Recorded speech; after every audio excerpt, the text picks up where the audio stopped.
Wujudnya apa? Wujudnya adalah ilmu yang bisa mengantarkan kita kepada Allah.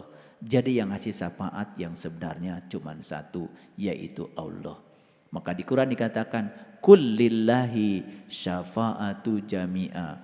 Katakanlah hai Muhammad, sesungguhnya syafaat itu semuanya punyaku. Jadi nggak ada sebetulnya manusia yang diberi wewenang untuk memberikan syafaat. Karena Allah sendiri mengatakan di Quran, kullillahi syafa'atu jami'a. Jadi syafaat itu hakikatnya adalah milik Allah jami'a, kabehanana, keseluruhannya, totalitas. Sesungguhnya awal agama itu adalah makrifatullah, mengenal Allah. Loh, kenapa begitu? Karena aku bisa mengenal Tuhanku lewat guruku. Itu yang disebut dengan syafaat. Itu yang disebut dengan wasilah. Kita akan bicara itu hari ini. Karena biasanya kalau kita bicara syafaat kan langsung ya, oh nanti katanya. Nanti ketika dunia ini dihancurkan, dibangkitkan, kemudian nanti dibariskan, kan gitu. Betul nggak? Gitu. Ya. Dan kita berpikir, mana tuh penitia maulud tanggal sekian, gitu kan begitu ya, langsung dapat syafaat, gitu kan? Syafaat itu langsung dicabut, masuk surga, gitu? Sebentar, tidak ada di Quran redaksi yang semacam itu. Nah, syafaat itu artinya pertolongan. Wujud pertolongan Allah adalah ilmu yang didapat oleh kita dari orang-orang yang mengantarkan kita kepada Allah di sini, saat ini, sekarang. Jadi syafaat itu wujudnya adalah ilmu. Dari siapa ilmu itu? Tentu saja ilmu tentang Allah. Dari siapa? Dari orang-orang yang sudah tahu dan kenal kepada Allah. Dihadirkan orang-orang yang bisa membimbing kita kepada Allah, itu namanya syafaat. Kapan syafaat itu? Di sini, hari ini, sekarang. Makanya syafaat itu diberikan pada hari kebangkitan. Kapan hari kebangkitan? Hari kebangkitan itu setelah hari kiamat. Kapan hari kiamat? Hari bangkitnya kesadaran kita. Hari bangkitnya jiwa kita. Begitu kita bangkit dari ketidaksadaran, kita bangkit. Itu yang disebut dengan hari kebangkitan. Di hari kebangkitan itulah kita akan dapatkan syafaat. Wujudnya apa? Wujudnya adalah ilmu yang bisa mengantarkan kita kepada Allah. Jadi yang ngasih syafaat yang sebenarnya cuma satu, yaitu Allah. Maka di Quran dikatakan, kullillahi syafa'atu jami'a. Katakanlah hai Muhammad, sesungguhnya syafaat itu semuanya punyaku. Jadi nggak ada sebetulnya manusia yang diberi wewenang untuk memberikan syafaat. Karena Allah sendiri mengatakan di Quran, kullillahi syafa'atu jami'a. Jadi syafaat itu hakikatnya adalah milik Allah jami'a, kabehanana, keseluruhannya, totalitas. Jadi kalau ada orang-orang yang mengajarkan kepada kita, baca ini supaya dapat syafaat, baca itu supaya dapat syafaat, itu jangan diikuti begitu. Pahami dulu, ya. Oke. Oleh karena itu banyak-banyak baca sholawat. Untuk apa baca sholawat? Baca sholawat itu supaya kita bertemu dengan orang-orang yang bisa memperjumpakan kita dengan Tuhan. Jadi kita itu minta dihubungkan dengan Allah lewat orang-orang yang sudah beserta Allah. Jadi ketika kita mau berhubung dengan Allah, pasti kita butuh orang-orang yang sudah terhubung dengan Allah. Nah, orang yang sudah terhubung dengan Allah itu yang disebut pemberi syafaat syariatnya. Hakikatnya dari Allah. Paham? Paham? Jadi syafaat itu kapan? Nanti apa sekarang? Sekarang. Nah, kita akan bahas ya. Baik, diulang lagi ayat ini di ayat yang ke-110. Perhatikan lagi. Fattaqullaha wa atiuni. Bertakwalah kepada Allah dan taatlah kepadaku. Diulang 2 kali ya. Oke. Tahu cara bertakwa pada Allah? Sudah saya jelaskan berulang kali ya, mungkin sampai bosen ya. Jadi takwa itu mengambil janji, diangkat gunungnya, ditunjukkan sesuatu di gunungnya, ingat yang ditunjukkan Allah kepada kamu. La'allakum tattaqun, maka kamu akan jadi orang yang bertakwa. Makanya cara untuk takwa itu harus ditempuh dengan saum. Apa? Saya tidak cerita puasa ya. Kalau ingin jadi orang yang bertakwa harus ditempuh dengan saum. Siapa yang bisa saum? Siapa yang bisa saum? Yang beriman saja. Kan ayatnya juga jelas, ya ayyuhallazina amanu kutiba alaikumusiyam. Hai orang-orang yang beriman, diwajibkan kepada kamu untuk saum. Jadi yang bisa saum siapa? Hanya orang yang beriman. Yang bisa menahan lapar siapa? Semuanya bisa. Mau iman, mau tidak iman, ngaku iman, mau siapapun nahan lapar. Bisa kan tiap hari juga lapar. Tapi yang bisa saum hanya orang yang beriman. Makanya Allah itu kata-katanya itu sangat efektif. Gak mungkin kan Allah nyuruh sesuatu pada yang bukan ahlinya. Paham? Allah itu kalau mau nyuruh sesuatu ya sama yang bisa. Yang gak bisa ya gak usah disuruh. Di luar orang yang beriman gak bisa saum. Puasa bisa semuanya. Anak kecil juga bisa kalau puasa. Saya gak cerita puasa kok, cerita saum. Emangnya saum dengan puasa bedanya apa? Kalau saum itu ada definisinya.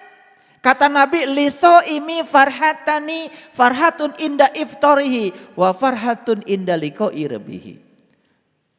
Puasa saum itu kata Nabi apa? Satu terbuka, satu berbuka, yang kedua jumpa dengan Tuhan. Catat itu hadis qudsi itu. Apa saum? Satu berbuka, dua jumpa dengan Tuhan. Itu saum. Itu hadis qudsi loh. Lisoimi farhatani farhatun inda iftarihi wa farhatun inda liqa'i rabbih. Ada dua kegembiraan bagi orang yang saum. Satu ketika berbuka, yang kedua jumpa dengan Tuhan. Berbuka yang dimaksud oleh Rasulullah tentu saja bukan makan candil, makan kolak, bukan. Berbuka yang menyebabkan jumpa dengan Tuhan. Berbuka apa kira-kira? Tuh. Beda? Maaf beda dikit ya. Kalian kalau udah nahan lapar pindahin makan udah merasa paling soleh aja. Langsung bikin spanduk, hormati yang sedang berpuasa. Memang yang sedang berpuasa harus dihormati. Yang saum gak perlu dihormati. Yang saum gak kelihatan. Betul gak? Iya. Saum kalau ditunjuk-tunjuk ke orang kan jadi aurat saumnya. Makanya yang saum gak pernah kelihatan. Kelihatan akhlaknya aja berubah. Kelihatan ulas asihnya luar biasa. Saumnya sih gak kelihatan. Yang kelihatan itu adalah Idul Fitrinya saja. Kembali dia menjadi jati diri yang sesungguhnya. Gitu. Jadi selama hidup ini kalian saum apa puasa? Sombongnya udah kayak apa? One day one juz. Tambah lagi. Kalau sudah tamat baca Quran 10 hari pertama langsung pengumuman di WA. Ketika ditanya ayat mana yang kamu mengerti, gak ada satu ayat pun yang ngerti. Yang penting tamat. Makanya begitu selesai saum, lalu merayakan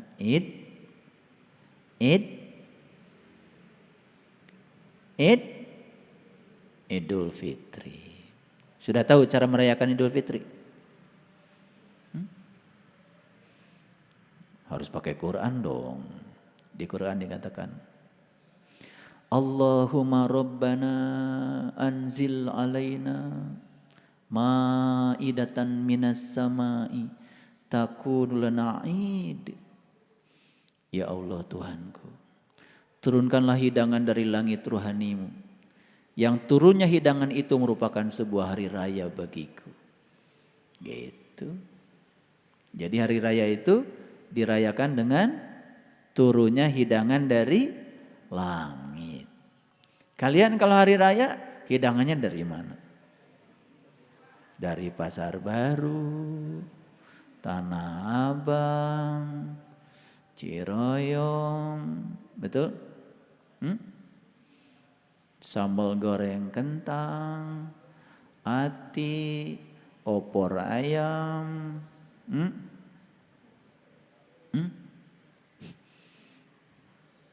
Karena nggak pernah baca ayatnya. Padahal di Quran dikatakan hari raya itu saat dimana kamu ketiban hidangan dari langit. Semua hidangannya adalah dari bumi. Hari raya macam apa? Itu Quran loh, bukan kata saya. Yang pertama, orang pertama kali yang memohon kepada Allah untuk bisa merayakan hari raya itu adalah Isa ibnu Maryam.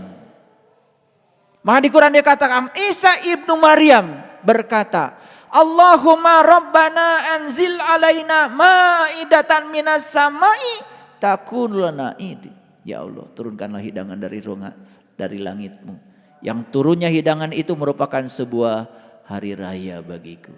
Itulah hari raya yang sebenarnya saat turunnya hidangan dari langit. Nunggu kapan? Setahun sekali? Bisa nggak kita rayakan hari raya itu setiap saat? Bisa. Bagi yang tahu ilmunya, yang tahu caranya, dia bisa berhari raya. Kapan saja dia mau. Keren nggak? Sudah punya nggak ilmunya kalian? Udah dikasih sama saya. Tadi pagi hari raya nggak? Ya, alhamdulillah. Jadi hari raya itu setiap saat. Hidangannya pun bukan hidangan yang biasa, hidangan istimewa dari langit yang sudah terbelah. Gitu. Ya ayyuhalladzina amanu kutiba alaikumusiyam kama kutiba alal ladzina min qablikum. Ternyata orang-orang sebelum kamu juga sama. Untuk mencapai takwa itu dianjurkan untuk melaksanakan saum. Sama? Sama. Ya. Tahu saum sekarang? Itu. Pusing apa pusing? Gak apa-apa. Pusing itu tanda-tanda mau ngerti. Jadi kenapa di Quran ada perintah fattakullaha wa atiuni. Takwalah kamu kepada Allah, tapi satu, ikuti aku. Makanya kenapa Nabi Musa gagal belajar sama Nabi Khidir? Tahu? Karena Nabi Musa itu banyak menentang. Ketika Nabi Khidir begini, tentang. Nabi Khidir begitu, ditentang. Makanya kalau belajar ilmu hakikat, ilmu ma'rifat, jangan pernah menentang apa kata guru. Kunci belajarnya cuma satu, sami'na wa ta'na. Ketika kita sering membahas apa yang disampaikan seorang guru, maka ilmu kita jadi tidak berkah. Kalau dikasih doa, jalanin aja. Disuruh olah napas, jalanin aja. Gak usah banyak nanya. Ini buat apa, nggak usah. Nanti kalau saya ajarkan buat ini, buat itu, sempit lagi. Kita kembali lagi kan kepada yang dulu. Kan udah bosan dari dulu begitu. Betul nggak? Nggak bosan gitu, banyak sekali belajar doa. Doa ini ada, doa itu ada, doa ini ada. Betul nggak? Sampai pusing. Betul nggak? Iya. Baik. Ini bisa dimengerti nggak sampai sini? Nah kalau gitu saya mau turun dulu ke bawah. Saya mau turun ke ayat 82, ada yang kelewat waktu itu. Nah, ini penting nih harus dibicarakan.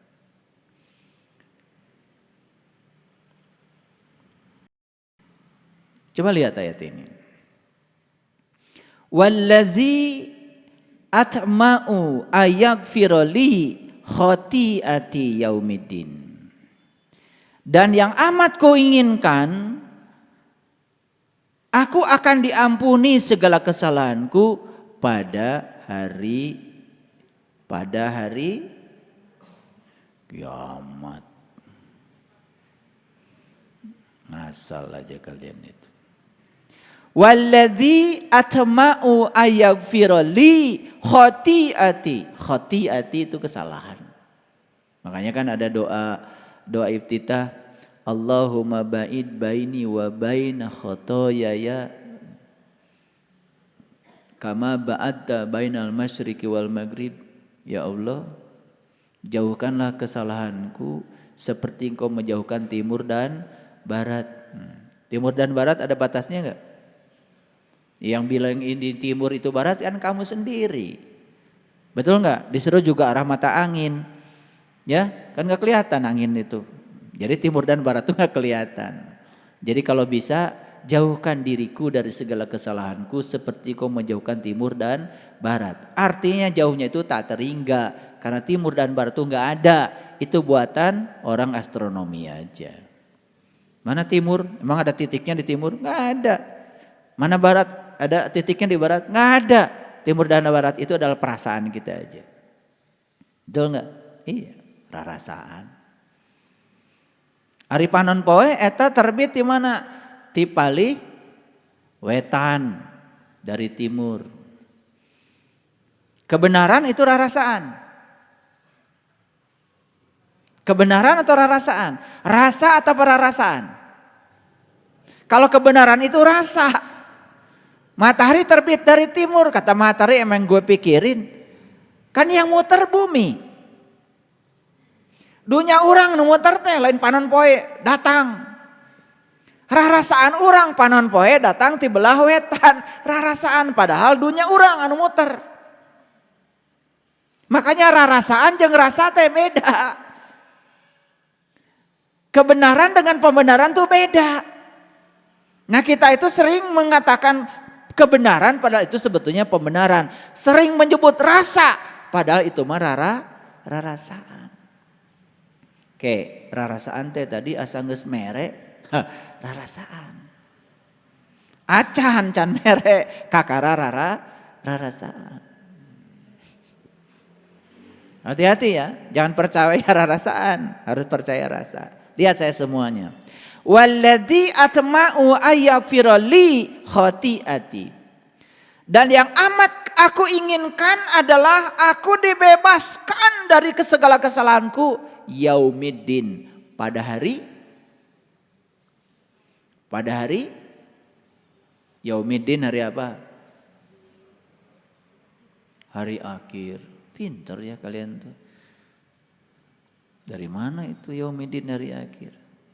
Yaumiddin ya hari adin. Yaum itu hari, din itu ya din. Yaumiddin ya hari din. Din itu dari kata dain. Dain itu artinya utang. Pusing kan? Pusing kan?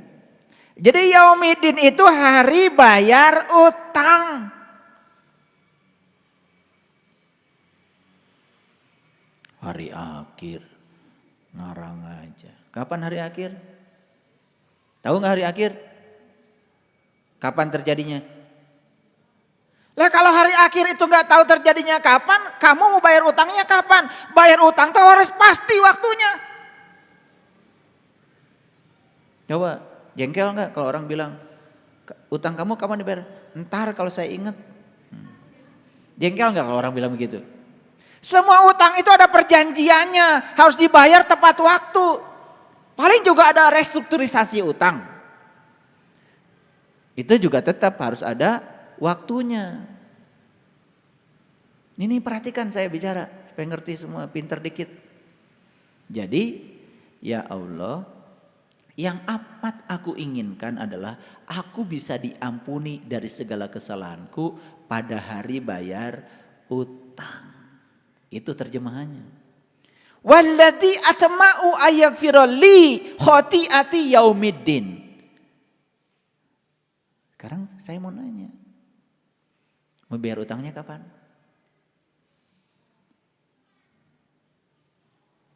Mau bayarnya utangnya kapan? Semasa hidup nggak jelas. Utang itu harus jelas. Isuk, pageto. Jika perlu pakai jamnya, jam berapa? Gitu. Jadi siapa yang harus bayar utang itu? Yang berutang. Apa utang kamu kepada Allah? Kan Allah udah bilang, segala dosa sudah aku ampunkan. Innallaha la yaghfiru ayyushraka bihi wa yaghfiru ma dzuna dzalika liman yasha. Sesungguhnya Allah tidak akan pernah mengampuni dosa syirik, tapi Allah sudah mengampuni apapun selain itu. Jadi dosa jelema aya saberiji? Hiji, apa namanya? Syirik. Syirik itu artinya apa? Menduakan Allah. Gara-gara apa? Gara-gara gak tahu Allah. Gitu ngaji itu jangan berbelit-belit. Ulangi, syirik itu menduakan Allah. Kenapa menduakan Allah? Gara-gara tidak tahu Allah. Kalau tidak tahu Allah, cara bayarnya gimana? Tahu Allah. Ulangi, tidak tahu itu bayarnya gimana? Menjadi tahu. Asalnya tidak tahu Allah, menjadi tahu Allah. Rek iraha. Bayarna. Tentukan sendiri. Udah ditentukan. Mau sekarang? Nanti sore? Besok? Atau tahun depan? Sekarang. Pastikan saya akan bayar ketidaktahuan saya sekarang. Asalnya saya tidak tahu, saya menjadi tahu. Lunas itu hutang. Kan di ayatnya jelas. Yang amat aku inginkan adalah aku diampuni dari kesalahanku. Kesalahan apa? Kesalahan yang mana? Kesalahan kita itu cuma satu, gak tahu Allah. Gimana cara bayarnya? Tahu Allah. Makanya di Quran dikatakan siapa yang tahu Allah hari ini dibebaskan dari dosanya yang lalu dan yang akan datang.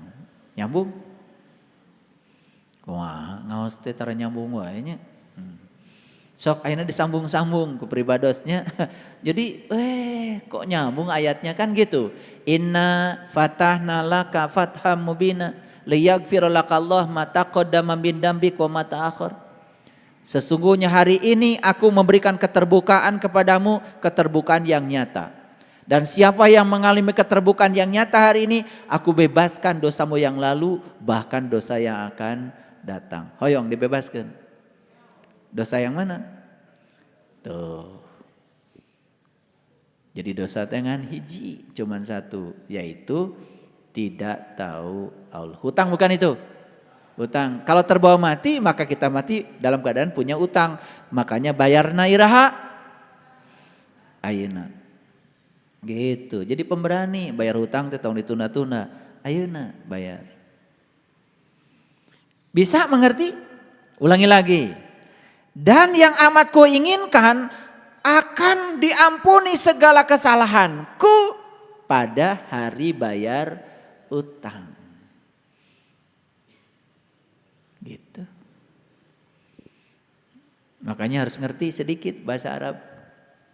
Jangan ngikuti terjemahan terus. Kalau menurut terjemahan bayar utangnya iraha. Hari kiamatnya iraha. Jaga. Tepuguh atuh bayar utang teh gitu mah. Tepuguh waktuna. Cing Bapak Ibu. Bade namut artos kabang itaros kubang teh. Sabaraha periogina 400 juta cekap. Kanggo naon? Mayar mobil. Oh, mangga orang etang sorbang. Bade sabaraha tahun nyicil sok ditaros gitu. Ditaros? Gimana jawaban Bapak Ibu? Pokoknya suka-suka saya aja. Kalau saya punya uang nanti saya bayar, kalau nggak punya maaf ya. Kira-kira bakal dapat kredit nggak dari bank? Manusia model kayak gini? Ya enggak. Pastikan dulu berapa tahun. Saur bank teh 4 tahun, bunganya setahun sakieu flat. Etang ku bank teh. Tah sabulanna maneh teh kudu mayar sakieu. Sanggup? Tanda tangan di notaris. Tanda tangan. Kudu puguh. Eta hutang ka bank wae kudu puguh. Ieu mah hutang ka Allah. Teterang Allah cok atuh bayar teh ayeuna. Kitu wungkul. Udah bayar utang? Ya. Bayar ya.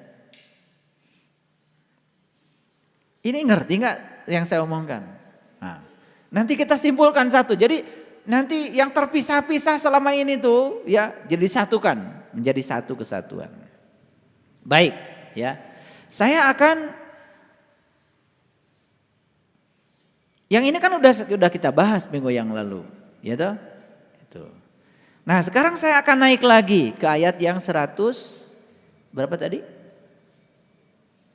102 ya, 102. Oke, baik. Nah, untuk menuju 102 itu saya akan mulai dari sini. Baik? Silakan lihat sini semuanya. Illa man atallaha biqalbin salim. Turun dulu ke situ. Yauma la yanfa'u malun wala banun. Udah kan? Udah kan? Akan ada suatu saat di mana harta dan anak laki-lakimu tidak berguna lagi. Ini sudah dibahas kemarin kan? Ya? Ya enggak? Ya. Gaduh murang kali awewe perempuan? Di sini enggak diceritakan.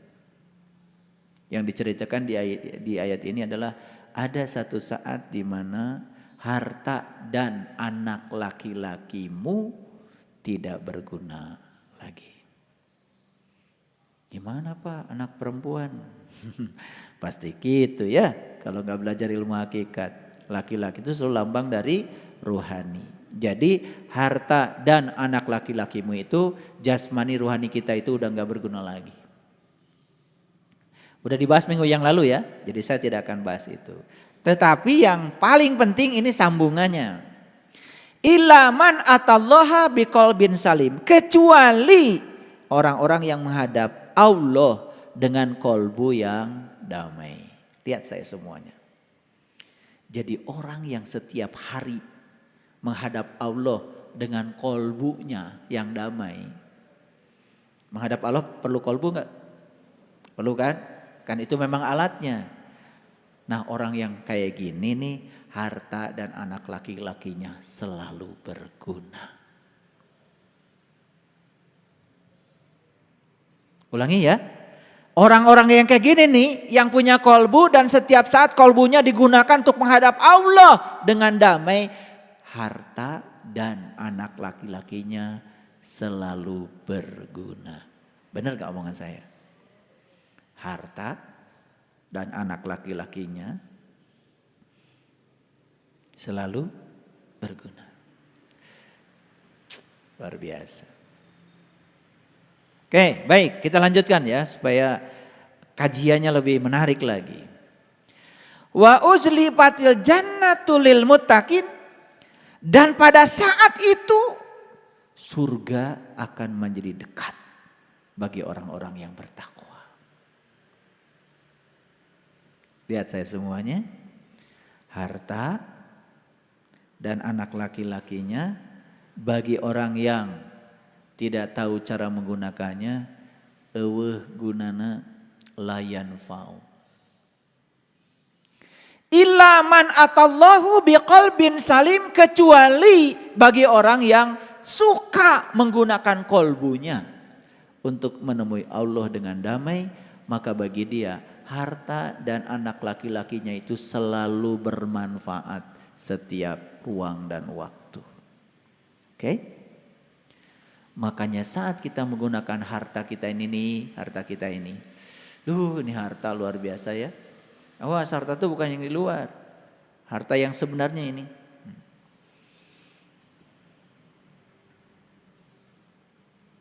Bis 100. Tanah ratusan hektar. Sawah punya, ladang punya, kebun punya, pabrik punya. Kapan itu berguna? Kapan berguna? Kalau masih ada napas. Begitu napasnya berhenti, ada gunanya? Ada gunanya? Nah, orang yang tidak bisa menggunakan kolbunya, lagi bernapas saja sudah nggak ada gunanya hidup. Apalagi sudah tidak bernapas lagi. Saya mau nanya Bapak Ibu, kalau gitu harta yang paling besar itu yang saya sebut tadi, sawah, kebun, mobil, itu bukan? Atau napas? Cing, bari naros. Ari aya negara do napas? Beunghar atuh. Tuh. Beunghar teh di dieu tah, di dieu inu napas. Berarti Bapak Ibu orang kaya? Yes. Bisa lihat saya nggak sekarang? Bisa.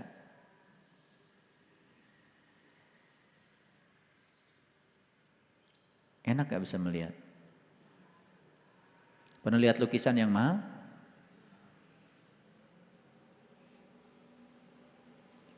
Itu lukisan yang mahal berguna bagi siapa? Bagi siapa? Bagi yang bisa melihat. Itu lukisan yang mahal, mahalnya tuh di mana? Di dieu tah mahal teh.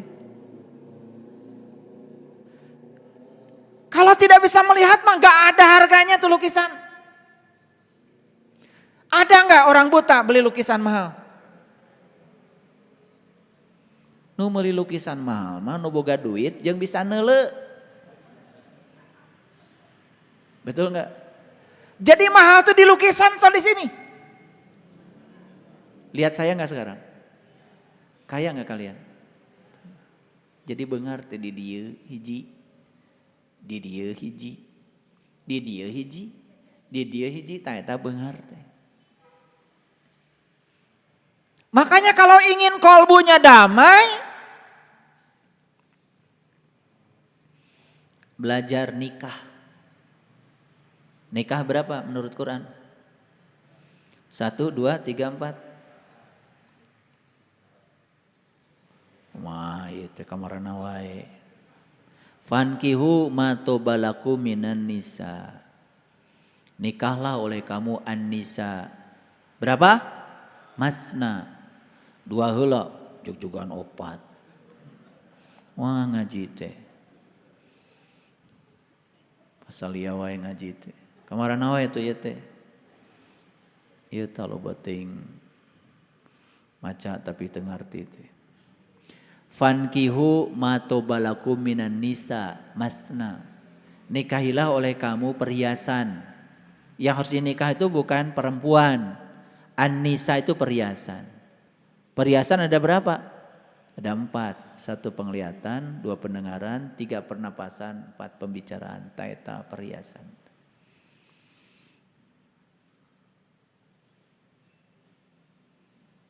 Ibu meser gelang. Dianggo di mana? Gelang di mana dipakai? Di panangan. Sae gelang teh. Cek saha? Cek panon. Mahal tuh eta perhiasan. Cek saha? Cek panon. Meuli teh gelang gak boga panon. Betul enggak? Teu boga panon mah teu hayang teuing meuli gelang. Katingali gente. Betul? Tuh. Nikahi oleh kamu an-nisa perhiasan masna 2. Duh, kalau bisa nikah 2 keren. Syukur-syukur kalau bisa wasulasa 3.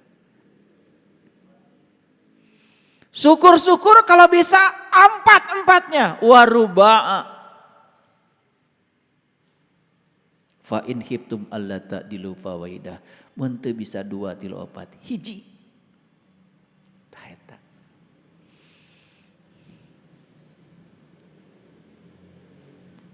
Liur-liur sekalian ngaji.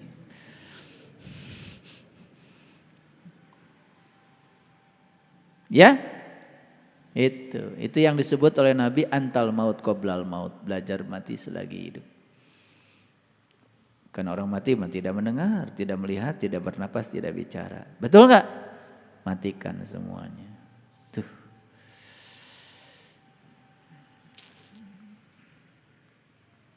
Gitu. Damai enggak kalbunya? Damai. Bagi orang yang sudah damai kalbunya, maka harta dan anak laki-laki menjadi ada manfaatnya. Apa manfaatnya? Bisa mengantarkan dia kepada Allah. Eta manfaatnya. Oke? Baik, kita lihat. Wa uzlifatil jannatu lil muttaqin, ya, dan didekatkanlah surga jannah kepada orang yang bertakwa. Betul enggak? Betul enggak? Seneng enggak kalau kita meniti ke dalam diri? Nangis kadang-kadang. Betul? Iya, surga. Terus ayat selanjutnya. Wa burrijatil jahimi lil gawin, dan diperlihatkanlah dengan jelas jahim kepada orang-orang yang gawin. Gawin itu orang-orang yang sesat, orang-orang yang tidak tahu. Coba Bapak Ibu dulu sebelum tahu takwa yang sebenarnya. Setiap hari yang dilihat apa? Jahim. Sunu ngegolak. Betul? Neraka. Jadi neraka itu kelihatan? Kelihatan gak neraka? Kan tos ninggal neraka. Moal poe nyieunna neraka piraku teu ningali. Ya. Belum pernah lihat neraka, ya lihat aja orang marah. Kebakar enggak? Kebakar apa? Kebakar api amarah. Pernah lihat orang marah? Pokoknya kalau mau lihat orang paling jelek di dunia orang sedang marah. Ta eta neraka teh, kadeuleu katingali teh ayeuna. Kalau orang sedang marah coba lihat, wajahnya serem enggak? Mulutnya monyong enggak? Matanya bolotot teu? Nah itu. Sarieun teu batur. Ta eta neraka teh katingali. Ieu mun neraka segitu jelas katingali masih bingung kene. Wakila lahum aina ma kuntum ta'budun, dan dikatakanlah kepada mereka, mana berhala-berhala yang dulu kamu sembah itu mana? Nah, jadi dengarkan dulu sebelum masuk kajian sini, dengarkan dulu kajian saya tentang berhala. Sudah di-upload ya di YouTube. Dengarkan dulu nanti supaya berurutan. Masuk ke sini jadi ngerti, ya. Bisa menolong enggak berhala-berhala itu? Gak bisa, ya, gak bisa. Baik. Nah, maka mereka dijungkirkan ke dalam neraka bersama orang-orang yang sesat. Lalu Wa junudu iblisa ajmaun, juga dengan semua iblis-iblisnya. Jadi iblis teh di mana? Di mana iblis teh? Tah seuri geuning iblis. Ya mau diajar iblis teh hayo we di luar. Iblis itu sudah saya jelaskan kan? Yang melihat sesuatu hanya sebagai sesuatu. Dia tidak bisa melihat sesuatu dan tidak melihat di belakangnya adalah Allah. Iblis. Jadi Bapak Ibu kalau lihat orang marah, lihat siapa? Lihat orangnya saja marah. Dilawan? Tuh, iblis pada lawanan. Kalau ada orang marah, dia marah. Berarti yang dia lihat itu apa? Dia sedang melihat orang sedang marah. Sampai di situ saja. Tapi orang yang sudah tembus pandang, dia tidak melihat itu. Dia melihat di belakangnya ada sang semesta yang sedang menghadirkan orang marah untuk meningkatkan kesabarannya dia. Dia tidak ikut marah. Paham ya? Paham? Sering jantan iblis? Tak iblis teh. Jadi masuk akal kalau iblis itu masuk neraka. Masuk akal kan? Jadi ketika ada orang yang sedang marah, itu tuh neraka tuh. Ayah iblis tadi dinya. Ada. Marah itu kan akibatnya dua. Satu, karena kita sedang dijaga oleh malaikat atid. Yang kedua, sedang dijaga malaikat malik. Makanya perjalanan spiritual cukup 8 malaikat saja. Ya, siapa saja? Jibril, Mikail, Israfil, Ijrail, Munkar, Nakir, sama Rokib. 2 malaikat jangan diikut sertakan. Atid yang suka mencatat amal buruk. Suka mencatat amal buruk.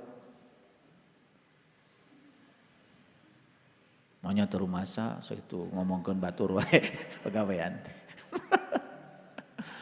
Ya udah diajal malaikat teh teu puguh, ya. Jadi malaikat atid itu yang suka mencatat amal buruk. Eta kagorengan batur. Mana inget. Tahun sakieu si anu ngalakukeun anu. Jamna ge sampai kapal lain batur mah. Tah eta atid teh. Aya teh malaikat atid di dia. Palolotot kieu nya malaikat. Malaikat Malik penjaga neraka. Tadi neraka sudah. Kun sia ku aing. Dagoan sia. Neraka tuh saha nu jagana? Malik milik ego. Karena kita sedang dijaga oleh Malik milik. Nyata? Wa junudu iblis ajmaun, dan bala tentara iblis semuanya masuk ke dalam neraka? Iya. Kapan? Sekarang di sini. Oke? Baik. Masa udah dijelaskan kayak gini oleh saya belum ngerti juga, wah ya keterlaluan lah ya, untuk ngerti itu. Qalu wa hum fiha yahtashimun, dan mereka itu pasea di neraka teh. Pernah merasakan? Sok sekarang ini. Ketika kita sedang dibakar oleh amarah, berkecamuk gak di dalam? Berkecamuk gak di dalam? Berkecamuk tuh. Tah berkecamuk teh pasea. Antara diri orang anu palsu jeung iblis nu aya di jero urang. Campur tah digoda ku malaikat atid, malaikat malik. Pabaliut tuh. Ngagolak. Silih salahkeun. Gitu. Orang malamak maneh teu mimitian mah. Tuh, pasea kan. Da maneh tadi nu mimitin oge. Gitu. Gitu. Cok, lihat kalau orang sedang berantem, membela diri, asapang benerna, Cok, suami istri kerpasea. Sanu salah. Sanu salah. Ya dua-dua nana. Dalamun teu dua-dua awal mungkin pasea. Da pasea mah kudu aya lawan. Manya pasea sorangan.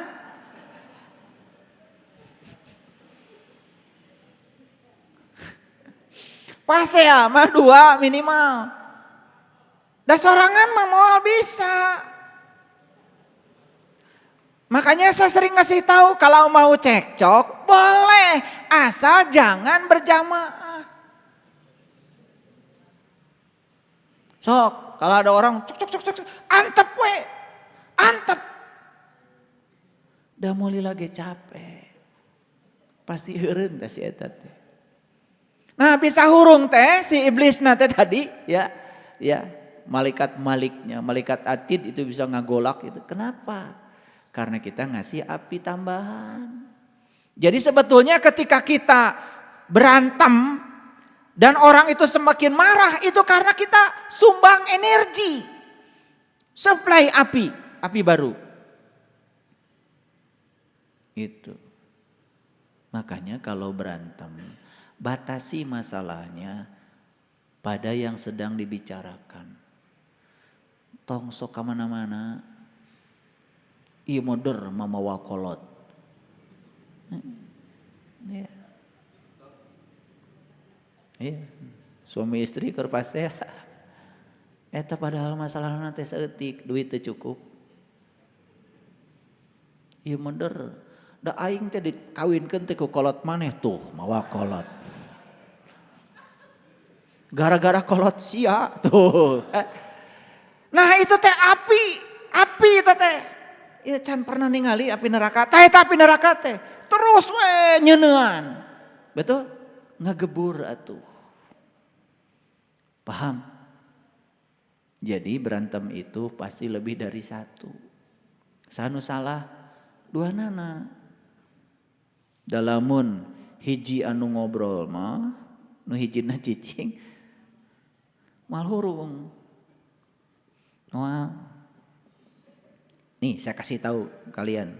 Dibolehkan oleh saya kalian cekcok. Tapi sorangan-sorangan. Dibolehkan oleh saya. Tapi sorangan we. Tong berjamaah. Cukup berjamaah mah. Sholat. Cekcok mau ulah. Sorangan we. Keun we sorangan. Sok sorangan mah da moal bisa. Paham ya? Nah ilmu yang gitu aja kita itu belum timu sampai sekarang itu. Masih aja karena berbicara sesuatu itu ilusif. Terus aja ke masa depan. Bicara neraka teh terus aja masa depan. Padahal gak cari cing ayeuna teh didinya.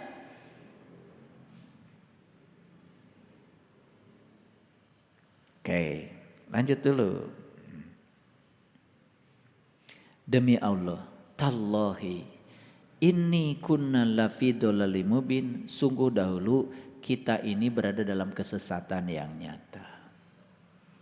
Para sahabat beruntung, para sahabat yang hari ini sudah bisa memilah-milah jadi orang bijaksana, ya. Berarti sudah keluar dari kesesatan. Itu luar biasa. Ya, apa sih kesesatannya? Karena kita mempersamakan kamu dengan Tuhan semesta alam. Ya, wa ma adallana illal mujrimun, dan tiadalah yang menyesatkan kami kecuali orang-orang yang berdosa. Siapa orang yang berdosa itu? Lihat ayat selanjutnya, ya. Fama lana min syafi'in, ya. Maka kami tidak mempunyai pemberi syafaat seorang pun. Lihat sekarang. Jadi sesuai dengan judul tadi, hari ini kita akan bicara tentang pemberi syafaat. Jadi siapa sesungguhnya pemberi syafaat itu? Pemberi syafaat itu sebetulnya ada dua. Secara hakikat sebetulnya pemberi syafaat itu Allah ada di dalam diri kita. Kalau Allah sudah hidup dalam diri kita, disadari kehadirannya, itulah penolong kita yang pertama. Dan kalau kita belum bisa menemukan Allah dalam diri kita harus bertemu dulu dengan pemberi syafaat yang kedua, yaitu tentu saja para pewaris ilmunya Nabi yang bisa mengantarkan kita kepada Allah. Kapan syafaat itu? Di sini, saat ini, sekarang. Apa wujudnya? Ilmu. So, saya kasih tahu nih para sahabat, yang setiap Rabu ngaji di sini udah dapat ilmunya.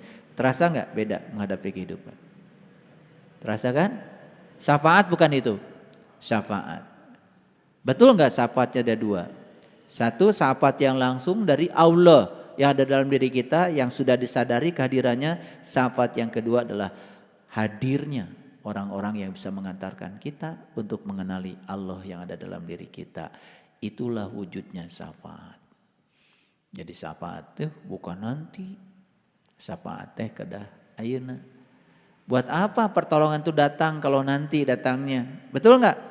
Iya, pertolongan itu harus datang sekarang. Masuk akal? Masuk akal. Nah, inilah buah sering membaca sholawat. Jadi sholawat itu sebetulnya kita minta dihubungkan kepada Allah lewat orang-orang yang sudah terhubung dengan Allah. Tuh buah sholawat. Ya.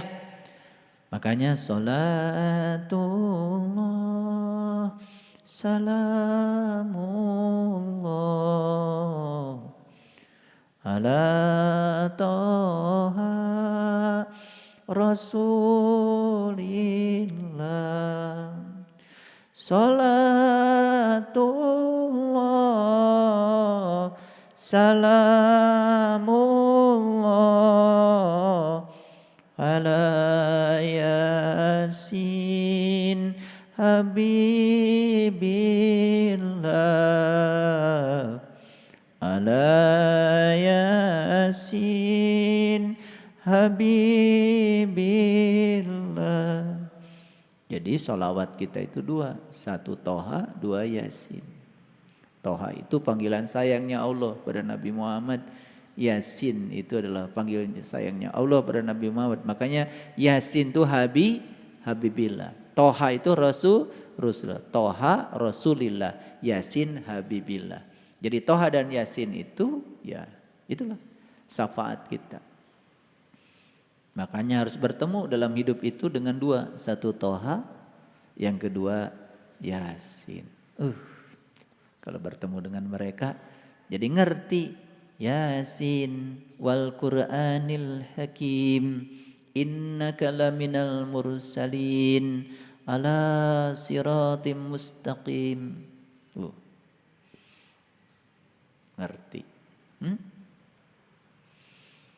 Innama amruhu idza arada syai'an ayyakula lahu kun fayakun. Makanya kalau sudah sampai kepada diri sejati kita, ya kita mengerti kun fayakunnya Allah. Kun fayakunnya Allah itu adalah evolusi. Semua hidup itu adalah evolusi. Semua berproses, tidak ada benar salah. Semua yang terjadi, terjadilah. Makanya ketika sholat kita sudah membaca Allahumma antas salam wa minkas salam wa ilaika ya'udus salam fahayyina rabbana bis salam wa adkhilnal jannata darussalam tabarakta rabbana wa ta'alaita ya dal jalali wal ikram Allahumma la mani'a lima a'taita wa la mu'tiya lima manata wa la yanfa'udal jaddi minkal jaddu. Gitu. Ngartos henteu? Teuing lah. Nu penting mah asal maca we. Tah kitu Mang Ujang pang tarikna ari maca teh. Sipikeran Mang Ujang. Ditanya teu ngarti. Kalau kita sudah ketemu dengan yang maha damai, siapa? Sang sumber kedamaian, Allahumma antas salam dan seterusnya. Allahumma la mani'a lima a'taita wa la mu'tiya lima manata wa la radda lima qadaita wa la yanfa'udal jaddi minkal jaddu. Ya Allah, jika engkau mau sungguh aku tidak akan bisa menghalangi kehendakmu. Dan jika engkau tidak mau aku pun tidak bisa memaksa supaya itu terjadi. Apa yang terjadi terjadilah. Itulah orang damai. Orang damai itu tidak terjebak benar salah. Apa yang terjadi, terjadilah. Diterima semua. Karena dia sudah melihat di belakangnya adalah Allah sang kehadiran. Gitu. Sudah gak ada lagi benar salah. Tidak ada lagi baik buruk. Semua adalah evolusi. Semua evolusi kesadaran. Indah kalau kayak gitu. Indah gak kalau kayak gitu? Indah. Sudah damai. Iya mari maca mineng ya, ngerti gente. Paham sekarang? Paham ya? Kalau nggak bisa pakai bahasa Arab, pakai bahasa Indonesia aja habis sholat. Ya Allah, jika engkau menghendaki sesuatu, sungguh aku tidak bisa menolaknya. Dan jika engkau tidak menghendaki sesuatu, aku pun tidak bisa memaksamu. Karena engkau lah yang paling tahu segalanya. Aku serahkan semuanya padamu ya Allah. Apapun yang terjadi dalam kehidupanku, aku yakin di belakangnya engkau sang kehadiran sedang membimbingku. Wala yanfa'udal jaddi minkal jaddu. Sudah.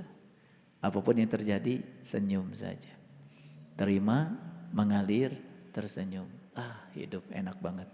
Terima, mengalir, tersenyum. Gitu. Apa yang terjadi dengan kalian? Menolak, menendang, baud. Menolak, menendang, baud. Menolak, menendang, baud. Cemerut. Goreng patut. Gitu. Ke rumah gelis. Berehan, welas asihan, kasah-kasah teh ulenya ahwe, gitu. Eker mah rada kurang gelis, kurang. Bawaan teh ngan pedah ngomongkeun batur we, tiap panggih teh ngeluh. Yang diceritakan yang dia tidak suka dalam hidup. Tapi yang diinginkan bukan itu. Duh, Pasalia. Lihat wajah-wajah model gitu. Sering ketemu? Loba pisan. Tah di dunia teh loba nu kitu. Hese erek seuri ge. Berat. Da berat di jerona ge. Mun boga masalah dibawa kemana-mana. Didongengkeun ke mana-mana. Atuh batur jadi kabagehan. Matak panggih jeung si eta mah. Duh, mantap boleh nu diomongkeun teh kasusah. Ira harek ngobrol ka bunga. Ari nu dipikahayang nu ngabungahkeun anu diobrolkeun kasusah. Atuh nu kajadian ya susah. Salamin. Paham ya? Lihat sekarang saya semuanya. Fama lana min syafi'in, maka kami tidak mempunyai pemberi syafaat seorang pun. Jadi kalau hidup itu sudah tidak ada yang hadir dalam kehidupan kita yang bisa menolong kita, yang bisa ngasih berkah ilmu kepada kita, aduh, luar biasa.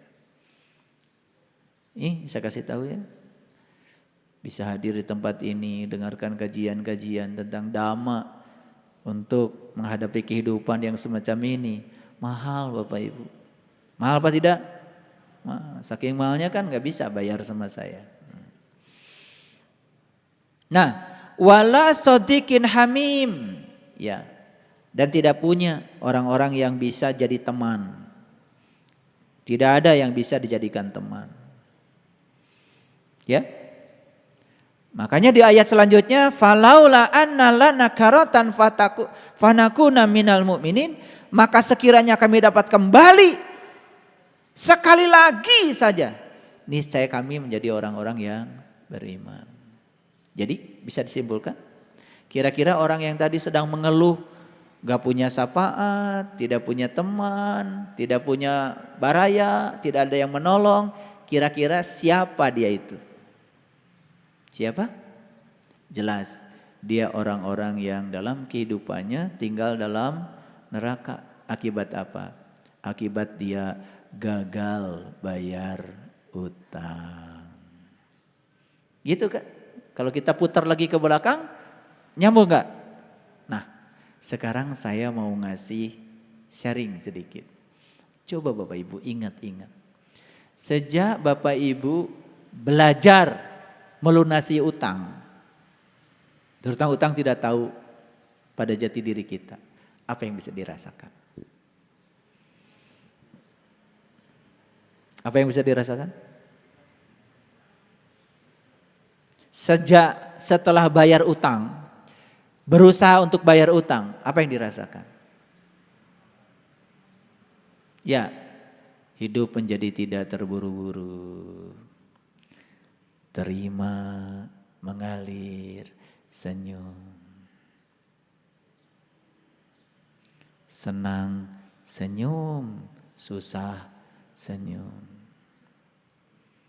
Sekolah ge langsung gue, batur mah S3 heula, ya mah S4. Senang senyum, susah senyum, tuh langsung S4. Belum tentu Bapak Ibu yang lulusan perguruan tinggi nusa kolona laluhur teh bisa gitu cantang tuh. Karena hasil pelajaran intelektualitas tidak pernah mendorong orang menjadi bijaksana. Jangan heran ya, banyak orang-orang serakah justru yang intelektualitasnya tinggi. Mereka mencuri, bukan mencuri seperti orang biasa. Mencuri lebih dahsyat lagi teknik mencurinya, lebih banyak lagi. Itulah yang sudah kita saksikan, para koruptor. Siapa koruptor itu? Sebetulnya koruptor itu orang-orang yang kekurangan.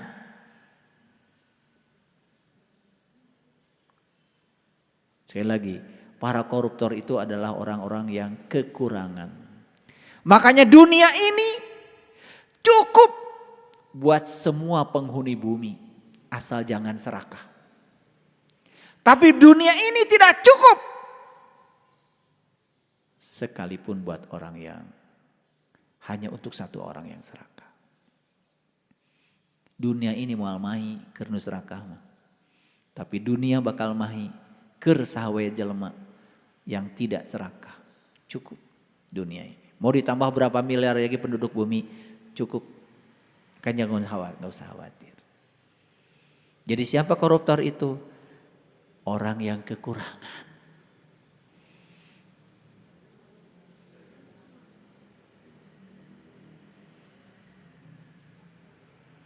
Karena kalau dia itu ya belum kekurangan ya nggak akan mencuri. Jadi siapa orang yang serakah itu? Orang yang selalu merasa kurang, geus loba oge, kabogana kurang wae. Itu. Makanya beruntung kayak kalian ya. Sudah bisa merasa berkecukupan, alhamdulillah. Wih pengajian, calik di kursi, nunutan. Tibra, alhamdulillah.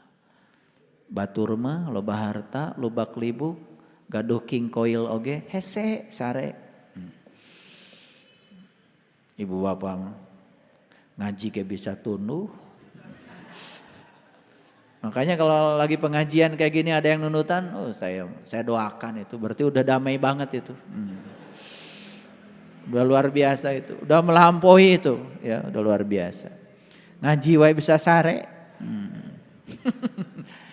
Ngan didoakeun ku peribados mah ulah sampai ka sare di dapur we. Kan we di pengajian mah sare itu berarti udah masuk di gelombang delta. Itu udah luar biasa itu. Jadi cengkraman gelombang betanya itu udah berkurang itu, udah luar biasa. Makanya saya kan pernah usil, ada yang ngorok pun lagi ngaji nggak apa-apa. Kalau ada pengajian dengan saya bisa tidur tuh yang salah saya. Berarti ceramahnya nggak jelas. Jadi sampai di sini bisa dipotret ya sekarang. Ya, seandainya hari ini kita masih terjebak oleh jahim, masih terjebak oleh neraka, tersulut oleh api neraka, itu tanda bahwa sebetulnya proses bayar utang kita belum sempurna. Oleh karena itu saya mengajak para sahabat semuanya, ayo deh lunasi utang kita. Lunasi, ya. Ciri orang yang sudah lunas, dia sudah selesai dengan dirinya sendiri. Waduh, bebaslah dari segala, bahkan dari penyakit sekalipun. Ya, ya. Saya jarang istirahat, hampir tidak punya waktu buat istirahat. Istirahat lama gitu, hampir tidak punya waktu. Kegiatan saya sangat luar biasa banyak. Bahkan saya kemarin ke kampung, saya nyetir sendiri.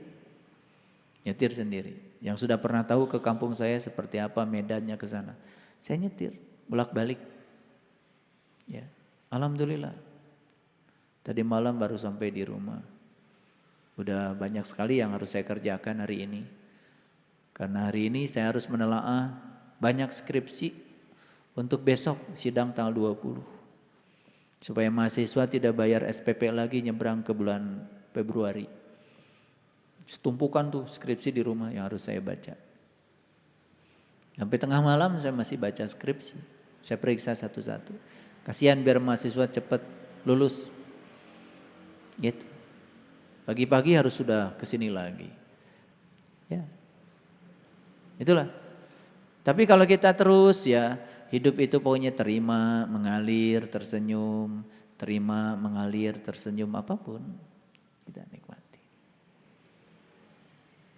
Maaf ya, saya kalau pulang kampung tuh, saku saya harus tebal, harus banyak tebal. Karena kalau tidak menyiapkan uang, nanti ketemu tuh kalau nggak ngasih itu, aduh itu sedih. Jadi, apalagi lama kan jarang ketemu. Gitu. Kadang-kadang tetangga yang lama pada datang gitu, pengen ketemu. Kayaknya kalau nggak ngasih itu, ngasih sedikit aja kadang-kadang di sini tuh ada yang ngeganjel. Duh kenapa segitu ya gitu. Buat apa duit segitu? Nah, tapi kalau kita bisa, ya gitu. Makanya kalau kita mengubah tema hidup, mulai sekarang ubah tema hidupnya. Hidup bukanlah tentang diberi, tapi hidup itu adalah memberi. Hidup bukan tentang dicintai, tapi hidup dalam mencintai. Hidup bukan tentang dibahagiakan, tapi hidup dalam membahagiakan. Coba ubah tema hidup kita. Pantaskan diri kita untuk membahagiakan, memberi, mencintai, maka akan berubah semuanya dalam hidup. Percayalah sama saya. Ya, gitu. Jadi habis dari kampung itu, ya, walaupun kita dalam tanda kutip ya sedang berduka, tapi rasa duka itu tidak ada. Ya, yang ada itu adalah kebahagiaan, kita bisa berbagi. Itu para sahabat, ubah ya, out of the box. Ayo kita keluar. Buka keberkahan Allah yang sangat luar biasa. Allah Maha Kaya, nggak boleh kita kekurangan. Terima kasih. Assalamualaikum warahmatullahi wabarakatuh.